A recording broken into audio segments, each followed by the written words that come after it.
Қайырлы күн, күндеріңіз сәтті өтсін. Бүгін сіздермен дәмі керемет болып шығатын, еттері жұп-жұмсақ, өкпе бауырмен және еттен жасалатын қуырдақ түрін ұсынғым келіп отыр. Ол үшін 1 кг өкпе бауырымызды, 300 г іш май, 200 г етімізді осылай турап алдым. Қазанымызды қыздырып, 300 г іш майымызды салып, шыжғырып алдым.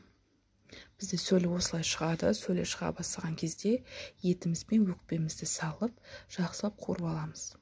Бетін жауы 10 минутқа бұқтырып қоясыздар.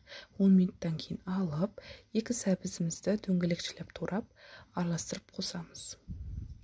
Және де 2 пиязымызды турап, онда қосып, жақсылап араластырып, 10-15 минутқа тағы қалдырамыз. Өкпе бауырдан қуырдақ негізі өте тез дайын болады. Жақсылап араластырып алғаннан кейін 4 ас қасық соя тұздығын қосасыздар, және де дәміне қарай тұз бұрышын қосасыздар. Қатырылған 2 болгар бұрышын пайдаландым. Және де 1 кг картоп салдым. Картопты осылай ірілеп, тек ортасынан 1 рет қана бөлдім. Бөлмей салсаңыздар да болады.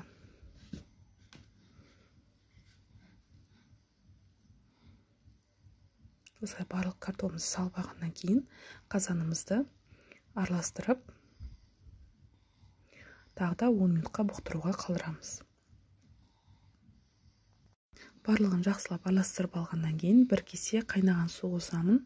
Осылай өз сөліне дайындасаңыздар да болады. Ол кезде сіздерден майлы қуырдақ шығады. Мен 1 кесе су қосамын.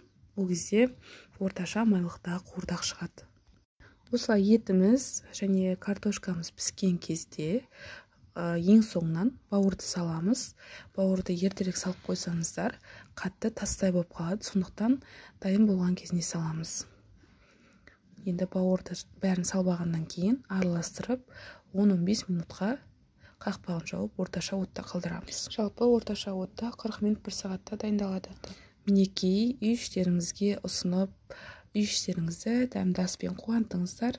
Каналға тіркелуді ұмытпаңыздар. Ас болсын!